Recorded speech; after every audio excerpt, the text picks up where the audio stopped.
right. Hello, Nathalie. Welcome to the podcast. Kazane, Sound of the Wind. Thank you so much, Kazane. I'm really, really happy to be here. Thank you for thinking of me. Yeah, so I got really excited when I saw your Facebook group that revolved around Reiki and martial arts. So I think you know this. I was very excited to meet you through common Reiki friends. So really what I'd love to hear about is your journey with Reiki and martial arts, how you got started with both, and also how they come together. But before that, maybe you can share a little bit about where you're from. So I'm calling from the Philippines, and you're in New York City. I love New York City. Is one of my favorite places, actually. So yeah, I love it too. Sometimes it's messy, but it's still a fantastic city. And I moved here 23 years ago because I was born in Belgium. Then when I was 8 years old, I moved to Caracas, Venezuela, in Latin America. Mm-hmm. I lived there until it got a little bit too violent. And then I packed my bags and literally packed 2 bags and moved to Miami. And then after 2 years in Miami, I drove to New York and fell in love with it because here is very diverse. And I don't feel I'm from any country. I'm like a cultural mutt. Yes. So New York is really the first place I feel like I'm home. Right? Yes. Because it's a bunch of people who don't belong anywhere together. So it's a lovely place to be. That's my background. Well, your parents are from where? Are they from Belgium? Yeah, so my father is Belgian and my mother is from Spain, Madrid. Ah, okay, I see. Yeah, so yeah, New York, it is a city that embraces you easily. Absolutely. So where let's dive right into it. Where did you discover Reiki? How did you hear about Reiki? So I discovered Reiki many years ago, and you're gonna see, as in martial arts, everything like it was kind of a live surprise. So I was probably in my early 30s, very early 30s, and I wasn't very aware of what I had, but I had anxiety troubles. In my head, everybody was really upsetting and I needed to fix that. So I Googled healing, and when I Googled, Reiki came up. And I'm talking about 2005, 2006. So there was like not a lot of Reiki teachers. There was not a lot of information. You were Google. Already in New York at that time, right? Yeah. I was in New York. I was working in advertising, which I still do as a freelancer most of the times. And I was really like stressed out, Googled, and then poof, this thing called Reiki showed up. I'm like, what is Reiki? Yeah. And as it happens often, people is like, oh, this is going to solve all your problems. You get an initiation, the light, and boom, your life is wonderful. I'm like, oh my God, this is perfect. I don't need to do anything. And also, I didn't have a lot of money. New York is very expensive. So the first thing I did was actually, I'm like, okay, I cannot afford a class. So I Googled and I found this man who had a YouTube video. And he said, don't pay for an attunement or Reiki attunement. Just watch this video. And then tomorrow you can have 1 hands and heal the world. Oh my God. It was a little bit shameful. So I'm like, I watched that YouTube video, that guy with the hands, go to bed, wake up. I'm like, okay, nothing. Obviously, who's this guy? I want to see his video now. I don't know, but now you see it on TikTok. There are like 300,000 Reiki masters going like this with the hands right now, right? But they have cute music. And so there's like a lot of people, like there is a lot of misinformation about Reiki. And at the time there was actually probably the few books there were like I think from the lady called Stein, her last name, I can remember, Diane Stein. And so the information was really strange because it was like Jesus Christ created Reiki. She's a little bit new agey. Yeah. And like I applaud her for her effort, and but that it was a Japanese tradition. But at the time I was like, oh, this is very mystical and magical. But what I wanted, it was something that someone would tap on my shoulder and I would be happy. I have to accept that's what I wanted. So second step, I paid a class. I'm like, okay, I do have to take the class. Yes. Again, I got a teacher that was next to my job, only 4 hours. I'm like, oh, look, only 4 hours and I can afford it. Yeah. And I went there. And as you can imagine, from 4 hours, I didn't get a lot of information. And now in hindsight, I can see she was probably just graduated. She was checking her manual to do the attunement. She didn't give me any manual. She just gave me a printed like certificate. She did teach me the position on others. This was one-on-one. One-on-one. One-on-one. Yeah. I'm talking, 2006. So I left there. I'm like, well, I started touching people. Nothing happened. Like, you can imagine how ignorant I was, right? But don't ask me why. Like, you will think at the second time, obviously, all these were my mistakes. I'm not blaming any of them. I will give up. But Reiki kept like, I don't know, I kept being attracted to it. Yeah. So then I did take a more serious class, even though it was one of a weekend. And that was a very beautiful experience. It was in a very, and I have to be careful because I know there are many Western lineages, but this was probably a lineage that was very much into the magical side of Reiki. But my experience were very profound. Okay. It was very much about, chakras and healing and psychic surgeries, more on that side. So this is a group class at this point? This is a group class. Yeah, we're 20 people. Okay. And this was a level 2, or did you retake level 1? I retake level 1 because I couldn't find my other certificate, and it was a good thing. So I took level 1 and 2. And then I think that was the moment, that experience was so transforming in the class that nice. I really fell in love with Reiki. What happened to me is, and I started practicing. I'm like, every friend of a friend, I did as many sessions as I could. And self-practice as well, right? No, because I was told about the self-practice. That's where like the catch comes, right? What? So they did tell us like, you should practice on yourself. They didn't teach us a protocol.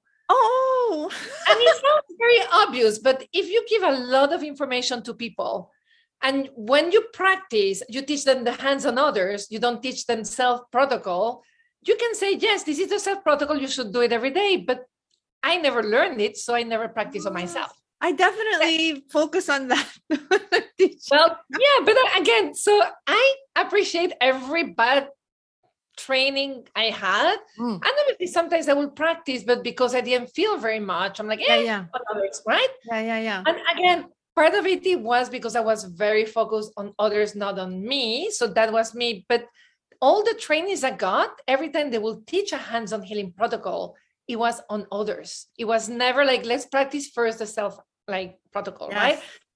So, and the other thing is, this was really about doing a lot of symbols in the rooms and clearings and protection. And at the end, I am more Belgian than I look. I come across as very passionate. I'm like, very intense, very warm, but I'm actually quite Belgian.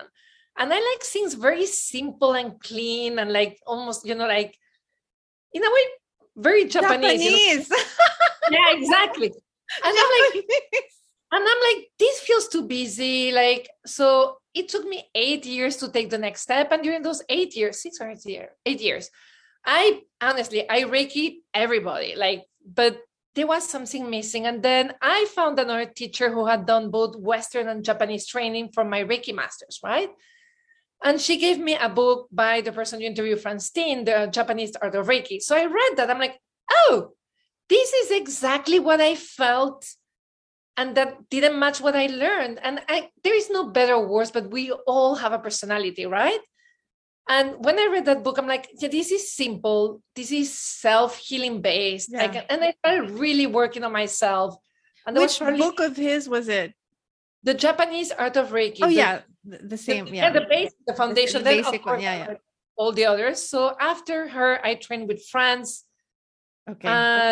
And then what happened, obviously, I really got a deep taste of my Reiki practice. But then one day I'm like, I can be very still and in the light when I'm sitting. But when it came to movement, when life was busy, I couldn't feel that light, that space.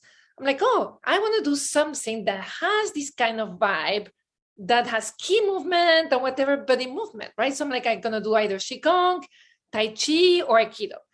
And I started Googling, again, my friend Google, martial arts, but everything is far away. I'm like, oh, I don't know. So I take my dog for a walk, and I took my dog for a walk every day. But that day I'm like, I'm just going to take this street. I've never taken it. So I walk and I see a bunch of people dressed with Japanese uniforms. I'm like, oh, what is this? Ken Zen Dojo. I'm like, what is this, right? So I go back home, check, and it's all about swords. They teach Kendo, they teach Iaido. Wow. Near your house. 4 blocks away from my house, right? Oh my gosh. And I think the price, because New York can be very crazy expensive, it's a price I won't even say, because basically it's a non-for-profit and it's the love of Iaido, right? Oh my gosh. And I'm like, what is this? So I go, but I'm scared of swords, like I'm scared of knives. I'm like, this is dangerous. So I go and I see a class and there are 20 people cutting and then doing the katas. And I found it the most beautiful thing in the world. So then I started my Iaido journey, and that was 5.5 years ago. Yes. And for me, Iai and Reiki are like this, my practices. Iai has helped me being in the body part, right? You mentioned the group. So just for people on audio listening, Nathalie did a hand gesture of her fingers coming together. So just for people listening on audio. Sorry, I forget we're just on audio. Okay. But you were mentioning in our group that we have about martial arts and ki, and there is this concept, and it's in the Reiki precepts, right? Shinshin Kaizen, mind-body harmony. So for me, it's always been very easy to be in the mind. It's always been very hard to be in the body. Reiki help, but without martial arts, I will not have understood really what it is, mind and body union. And some of my colleagues at the dojo have a harder time with the mind spirit side, right? It's easier for the body. Yes. So for me, my Reiki practice informs my Iai, but my Iai really also nourishes my Reiki. And as you do your style also with martial arts, they have the same principles, very similar principles and the same goals. So again, we all have a Reiki style. Some people love Reiki circles, some people do sessions. For me, Reiki is really my spiritual practice, and then I share, and I love educating, informing. But for me, it's really Reiki and martial arts. That's my passion. That's my taste of Reiki, right? Yes, that's why. I feel the same way. I really feel the same. Can you give me specific examples of how your Reiki informs your Iaido and vice versa? Like specific. Absolutely. Yeah. So I'm gonna start with how Reiki informs my Iai, because it's easier. So Iaido, so for the people who don't know what Iaido is, because we're very few thousand practitioners in the world. I didn't know what it was also a few months ago. So it's basically the art of drawing the katana. So we practice a series of movements that are cuts that represent like a theater of that we're fighting an enemy. There is not even someone real in front of you. Right. So basically, and the basic series is 12 acts. You can say 12 katas. And what happens is probably the first black belts and the first degrees, you're really learning the technique, right? And then when you go over the 6 degree and 7 and 8 degrees black belts, which are very advanced, you're talking about 20 years of practice. It really is about moving ki. They have this beautiful festival in Japan where basically it's about who's doing, they call it seme, it's like the ki that pushes forward and all of that. So for me, it's the funny part is I can feel the ki even though I'm just a 2nd degree black belt, right? So from day one, I could feel the energy of the kata, especially when a sensei will perform it. So that was really helpful in that sense. It was very distracting in me learning the technique and put me behind. But right now that I'm finally starting to catch up after 5 years of practice with the technique, it really helps me understand the kata at a level that maybe, it may take someone else more time to understand. And again, most people catch up the body and the movement and the technique part a lot sooner than I did, because I'm not very talented for that, which also has been beautiful. But for example, one thing when I do a test for Iaido, I remember when I passed my first Q, that was like 2-3 years ago, a guy came to me, he said like, we passed you because we could feel your energetic presence, but your technique is shit. And I was like, yeah, well, I'm a Reiki teacher, right? So again, when we say like the key thing is not real, presence is really important, right? And presence is probably a word we want to keep for both of them. Another thing that helps me, so again, when you're passing a test in martial arts, there are 100 people present, right? At least before the pandemic. You have 7 judges, and 3 of those judges are from your dojo. They know everything you do wrong. So Reiki tools like Joshinko Kyoho, which is a breathing meditation that really centers you into your hara, your power center. For chakra people, probably it's a combination of root and sacral. But so I practice Joshinko Kyoho. I usually go before class, before exam, before class. Before exam, like, and I'm practicing. And when I perform, obviously the first cut, I'm always a little bit scared. But what starts to happen, and the last time it was beautiful, I start feeling the energy of all the group. Yeah. So I'm being supported because I let go of the fears thanks to the Joshinko Kyoho, and I connect with my peers. So I perform from a place of no fear, no worry, no anger, right? And that is why sometimes, even though when I do technical mistakes, I pass and then I can advance. So that, and also it has helped me seeing martial arts not as an achievement, as an exploration of the self, right? That's my spiritual practice. When it comes to Reiki, I think what EI has informed me a lot. So Reiki for me was very about the outside, the energy, and yes, the inside, but it was very much about energy, not about body, right? And then the hara part, yes, I was trying to work on my hara and grounding, but you really need to work on your core when you need to stand up from the floor and go out with a work, like with a sword, right? You need to really feel what your core is. And that has helped me tremendously for Reiki. And again, like just being in my body and realizing that the more in my body, and when I say my body, I say anchored, right? Yeah. The more I can open my mind. So I remember once I was training meditation and a Japanese person told me, the body is the anchor for the mind. If you don't keep your posture perfect, it's not about being rigid. It's just the posture will anchor your spirit so it can open your mind like the sky. But you need an anchor, right? You need to keep. And I didn't understand that until I did martial arts. So I used to practice Reiki and disappear, like, I'm gone, I'm not here, I love it. And I love that sensation of disappearing, of not being here. And now keeping a little bit of that presence, a little bit of appreciation for the body has really advanced my Reiki practice. First of all, because all my crap and trauma is in my body. Yes. So now I'm actually able to feel my body through martial arts. I was never good at feeling my fingers, my feet. I can actually feel my body. So I have more of a kinetic feel. And if you have a kinetic feel, you can actually feel more emotions, more range of emotions. So now when I'm in Reiki, I can be in my body and I can process more emotions. I can access more of myself inside my body. So for me, Reiki, I used to see it as going into the universe, but like out. And now for me, I'm going to the universe, going inwards. So through my hara, through my body, and then I go there, and then I go to the universe. So it's a little bit, and this may change again, right? This always evolve. But I always used to hear that sentence, the hara is the gateway to the universe. And it didn't make sense to me until I practiced martial arts, to be honest. I hope this was not too confusing.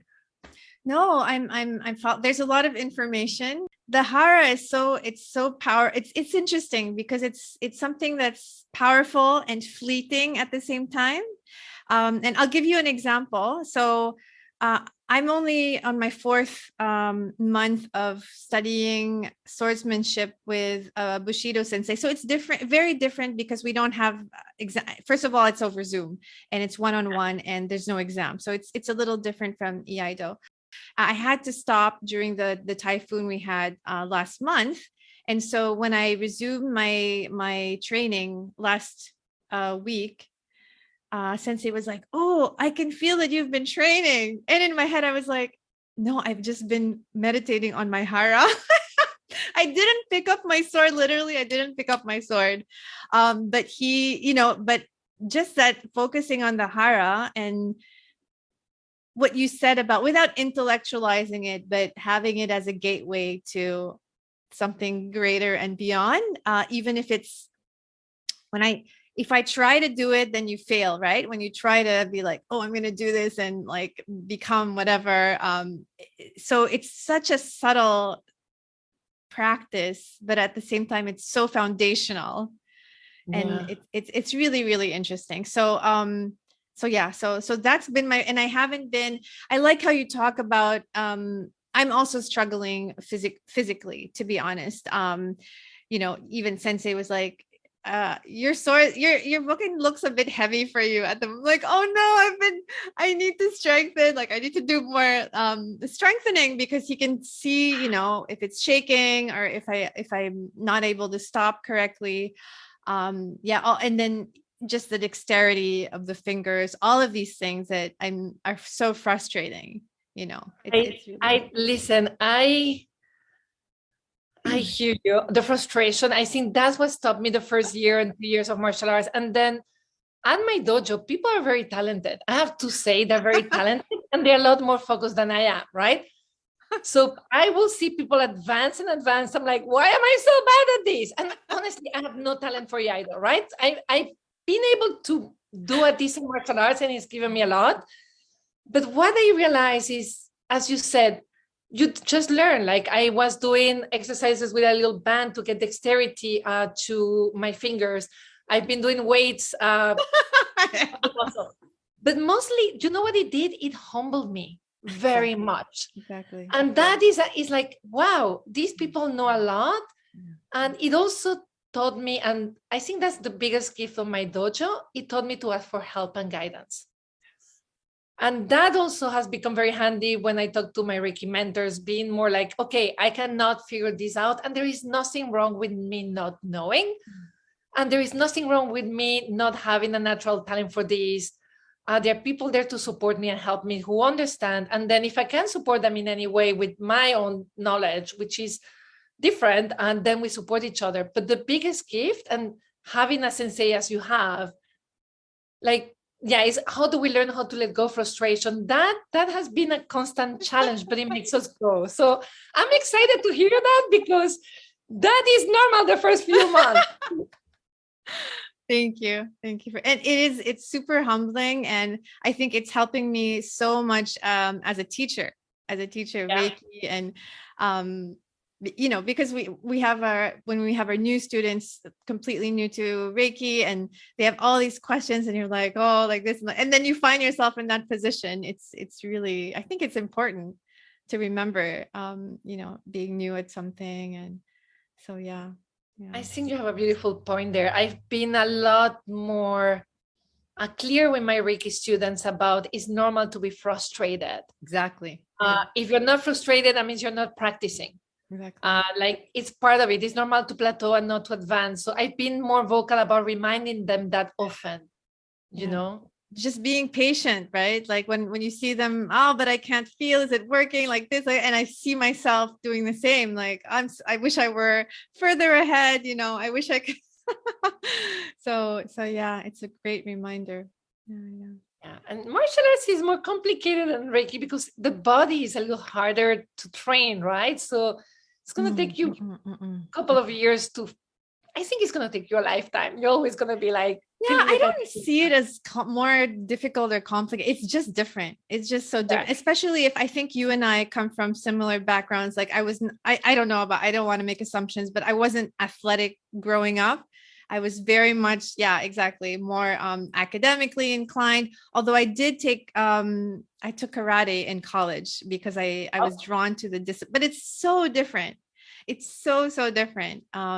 It's like night and day, but interesting also. Interesting. Yeah, I was a complete geek. I basically always had huge coordination problems.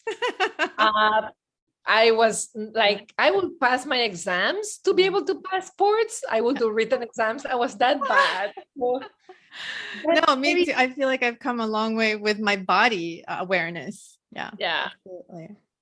And I think it's, again, also when you do have your Reiki practice, martial arts and Budo and whatever you practice, it can be any kind of martial arts.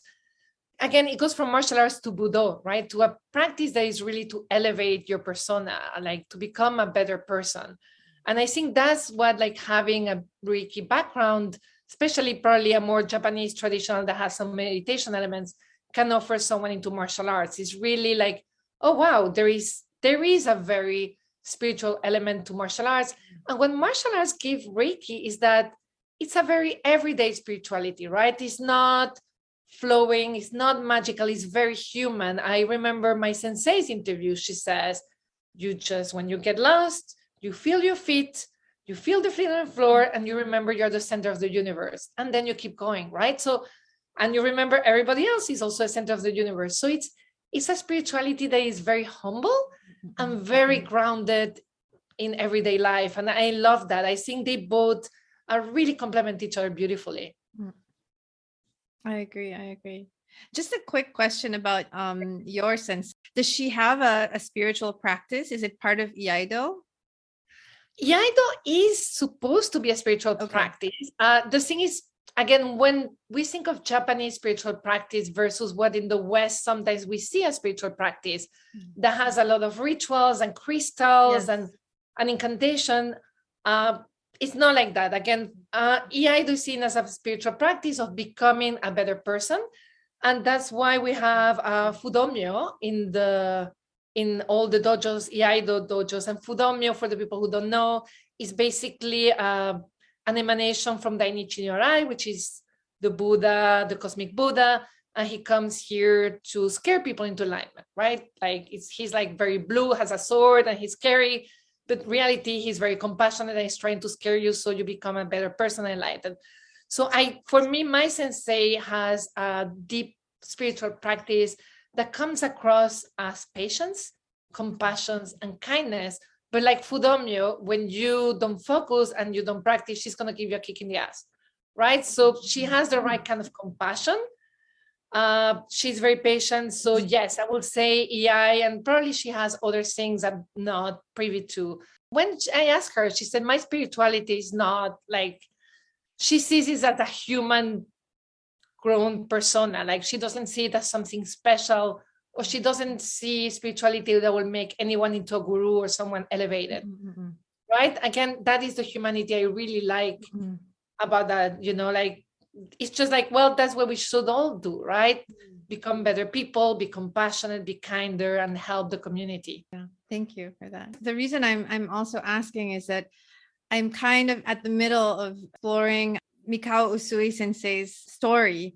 And so he was very much into, esoteric Buddhism. And as I go a little bit down that rabbit hole, there's a lot of form, a lot of studies, very, very rigorous. So I've been kind of exploring Tendai and also Mikyo. It's very, very heavy on the text, on the sutras, on the mantras, on the mudras. And I love that you're doing that, because again, we don't really know what he did, but when you understand what the spirituality of his time, it does bring a different light to Reiki practice, right? When we understand martial arts, when we study Tendai Buddhism, when we study perhaps other things, Pure Land Buddhism, or even like simple Zen Buddhism, what we start to understand is more the frame of mind and the importance of practice, right? Daily practice and commitment. And I think those are things that are not sometimes instilled enough when we train in Reiki, right? We take a certificate, but really that thing of daily practice and daily commitment, like even if we don't feel anything and we have a headache, to still go and practice. Yes, I really feel like these are all pieces of the puzzle that are coming together, but the puzzle is also moving. It's a dynamic puzzle. And what you said about the martial arts practice being a lifelong process, the same is with Reiki, right? The same as with any spiritual practice. Again, there are also tools. For example, we can chant the Reiki, the mantras, for Reiki 2, right? For the symbols. So when we form more about the background where Reiki was born, like all the influences, we can also revisit all the Reiki tools with a different perspective. And for example, for me, chanting when I'm busy with work and the podcast and friends, chanting helps me a lot, because if I have half an hour focusing and I have a busy schedule, chanting is a great way to practice and it's easy to focus, right? And it also gets into your body. Again, chanting is I tend to it brings, but oh my God. So when we learn chanting from Zen, from Tendai, from the sutras, like the Heart Sutra is such a beautiful chant, then we also can chant those either the mantras or the sounds for the mantras in a different way because we have a little bit more of practice, but also more of understanding of what is behind those sounds. I mean, that's such an important point to me personally, how using voice and mantra has been such a big part of my practice lately. And I'll just share an anecdote. During the typhoon, I was on the 15th floor in a condo, and the wind was so loud that it was deafening. Like I was reciting, the Gokai and trying to meditate, but it was just so loud. So I started to chant like loud, and that really, really, really grounded me. And all of a sudden I felt safe and I felt so peaceful. And I think that the chanting did that. Really, really, really did that. Yeah. I'm so grateful you're safe and that you actually were able to go through that. And what I really admire is that you actually were able to tap into your practice, right? Because when we're so scared, sometimes actually, ironically, the most difficult part is to remember we have a practice. Yeah. So I'm grateful that you were both safe. And I really, again, my appreciation, because I think it's really admirable in those moments to be able to actually find your stillness using chant or so. Bravo. I mean, that's why we have our practice, right? Like, I know, but sometimes we have it and we go like chickens without a head, right? And then I have some days where I'm like, and then I'm like, by 6 p.m., I'm like, I sit and I chant. I'm like, and I feel so good. I'm like, I know this. Why don't I do it in the morning, right? Yeah. So, because that is the other thing, like we may have years of practice and my practice is pretty steady. We still have those days. Of course. Oh my God. We're not perfect. And it usually happens when crap hits the fan. So I'm like so excited. You actually were able to take refuge and literally take refuge into your practice. Well, you know what happened is that I started my first online Reiki retreat the day before this happened. So it was so, it was the energy also of the group and the practice was really anchored. So that's why I think community, Sangha is so important. And it's great to have our daily individual practice. But wow, when you connect, that's why these, your Facebook group, these opportunities are so precious because they help us solidify our practice that way. And just another thing I wanted to also draw in with, so when I met my sensei, he was not a Reiki practitioner. He took my first level Reiki class, which I was so also humbled and nervous about. Yeah. But actually I feel like he's so much closer to Reiki than, even before level 1, like, than a lot of maybe level 3 practitioners, just from, the culture, I think, and maybe it's also in their DNA. Just about the emptiness and the simplicity and all of that. It's really, really interesting. And also we've been studying, which I find fascinating, the different sounds and emanating from the hara, exploring, the O versus the A versus the, all of these. And of course in karate it was more of uz and kyai, and so exploring that dimension, like I said, it just melds in so beautifully with the rest of my spiritual practice. Yeah. And I agree with you. My sensei, she holds the space in a way, and she does it without thinking, but her energy is there. When she's not there, we're a little bit like, we feel the difference. And all of my companions, when they perform the kata, they're so present in their bodies and they're so intent in what they're doing, so focused that they move energy. Like I can feel it. Like I'm like, and I'm talking about people pretty soon. They may not be able to feel it, but they move it. And I think again, is two things: focus and presence, right? And being mind and body, bringing it together through the sword. And then, as you say, in your practice through the sounds, right? Because there is Sanmitsu, the 3 mysteries, right? Body and mind coming together with speech or energy, right? So that unity that sounds brings between body and mind is also very important. Do you guys have a sound in Iaido? Yeah, we actually, so it's funny, we interviewed my sensei about that. We done most Iai lineages, schools or styles, I don't know what is the right denomination, don't have a Kiai. Yeah. So that's what I thought. Basically, and Kendo has a Kiai, like a lot of Iai, most styles don't have a Kiai. So we need to, I guess in a way we have to have like the sword speak for us. Yes, that's what I read also. Yeah, so it's a different thing, but I could say there is a silent ki, right? Like when body and mind and sword come together, which is called kick and daichi, you can feel it. You cannot hear it perhaps with your ears, but there is a silent ki that comes through there. Beautiful. And I have another spiritual practice that I've been exploring called the Gene Keys. I don't know if you've ever heard of it. It's a really beautiful body of work also for self-exploration and contemplation. And this month, so we explore a different kind of theme every month. And this month it's about branding and the brand. So they use a marketing term, but it's for, spiritual purposes. And the brand, the etymology of the word brand is actually from the Celtic or Gaelic, meaning sword, Brennan. Nice. So the sword is the extension of your essence. It's the one that you project into the world, which is the brand. So I was like, oh my gosh, this is so exciting. Well, that's so beautiful. When the sword is the extension of your hara, they're connected. Yeah. So, and we have a ritual that is very beautiful. We become one with the sword at the beginning of the practice. We bow to the sword. And for me, the sword represents wisdom. So for me, every time you practice, is a little bit becoming one with wisdom.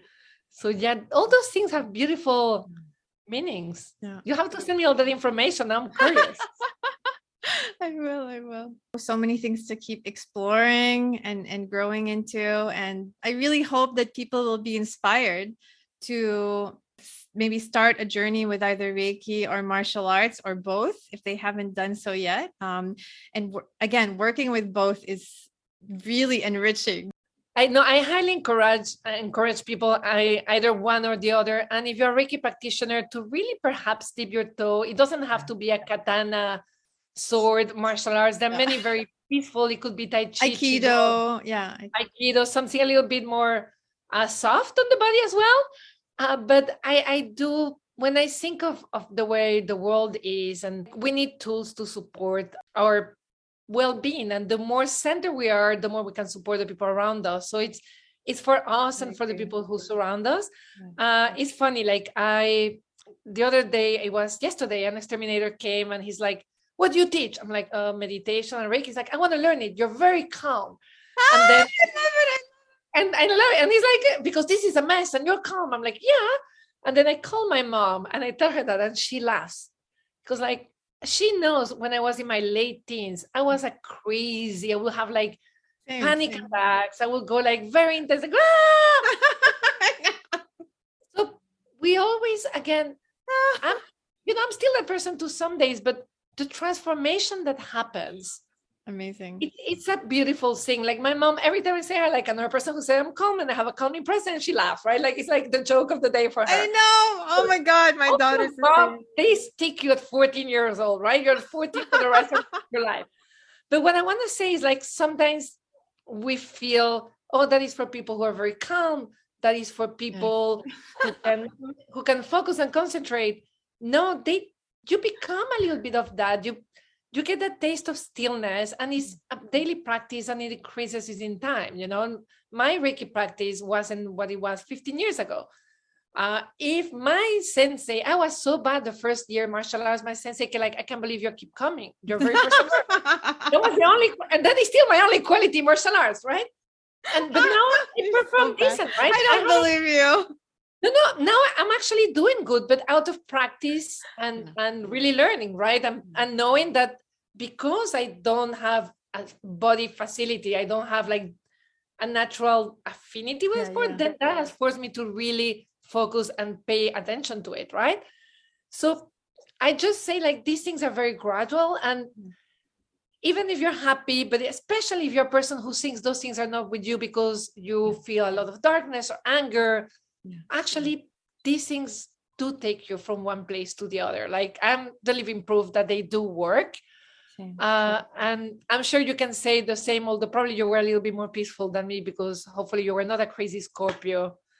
I was a crazy Aquarian, and I still am. Oh my God, Aquarian. Yes, we're too crazy. We get along, Scorpios and Aquarius, very well. So I just want to encourage people, like, just reach out. And as you say another word that is beautiful, both of these practices have communities, and communities help support us. So much. And by just being present, we support the community. So, in these times where things are a little, there are climate change issues, there are pandemic issues, there are economic issues, it's more important than ever that no matter what you're going through, there are people there willing to support you, and that you can be your own support in time by using these practices, if that makes sense. Sorry, I extended myself. No, absolutely. And actually, I do want to invite, if people are interested in Reiki and martial arts, they can check out your group, right? Your Facebook group. Speaking of community. Yeah, Shin Kaizen on Facebook. Yeah. I can add that link. And of course, published several books on Reiki.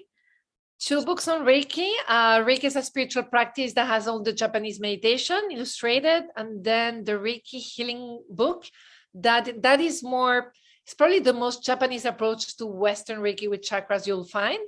Okay. And so those are available on Amazon, right? If people on Amazon as well. Excellent. Yeah.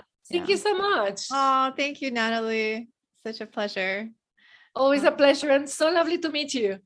Nice to meet you, and looking forward to more community time together. Yes. Thank you. Thank you.